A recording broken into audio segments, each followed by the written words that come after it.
Hello, and welcome to another episode of Insights. My name is Bill Russell. I'm a former CIO for a 16-hospital system and creator of This Week in Health IT, a channel dedicated to keeping health IT staff current and engaged. Our hope is that these episodes serve as a resource for the advancement of your career and the continued success of your team. Now, on to the show.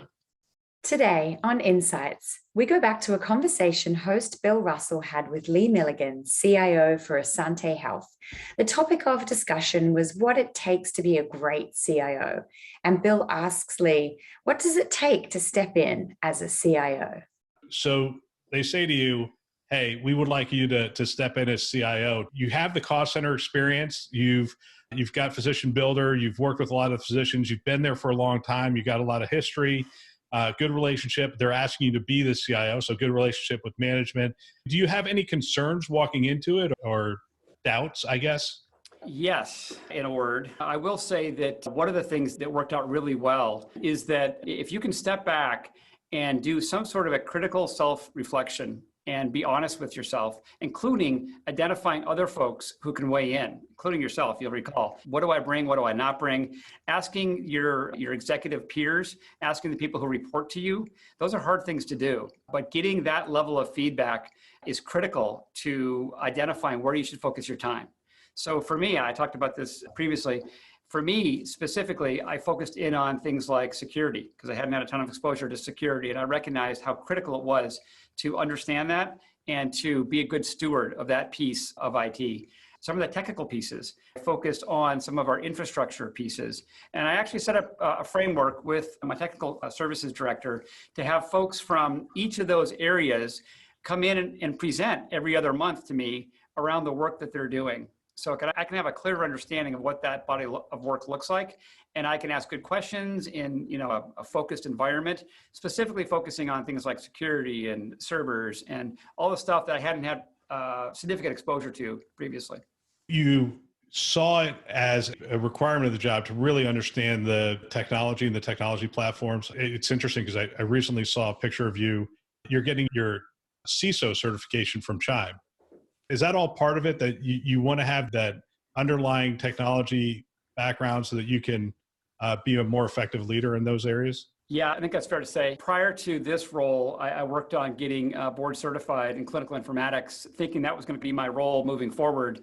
And that was a great experience. I learned a ton. No matter where you are, it's helpful, I think, to have kind of a broad academic experience that allows you to see everything within that domain.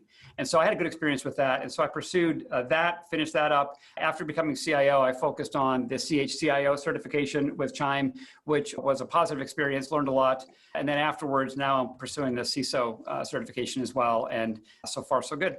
Lee, somebody's got to be listening to this saying, why did you even hire a coach? It sounds like you have the certifications, you have the background, you have the support of leadership. Why would you even consider hiring a coach? So the coaching piece to me was critical out of the gate. And when I came into my position, the day that I was asked to come into my position, my CEO, that was his first day on the job. And so we were in that interesting space where we're both looking at this brand new opportunity. And I have a good relationship with him. And I think because of that, I was able to ask him for a couple of things that I think would be really helpful moving forward. The first was around a financial person who can help me focus on our budget, our planning, and our analysis of how our spend is going. And that's been really helpful. And then the second was the idea of having a coach. And in my mind, the idea of having a coach is it's a no-brainer. Right? I think about Tom Brady, amazing player. You may like him, you may hate him, but amazing player, no doubt.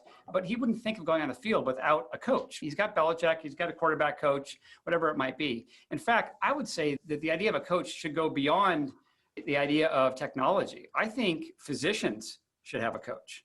We have coaching in place through medical school, internship, and residency.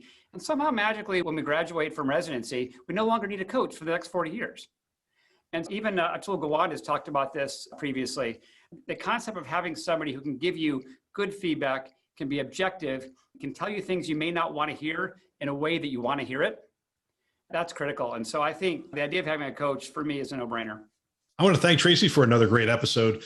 If you have feedback regarding the content and materials that you just heard and would like to help us to amplify great thinking to propel healthcare forward, please send us a note at hello@thisweekinhealthit.com. Thanks for listening. That's all for now.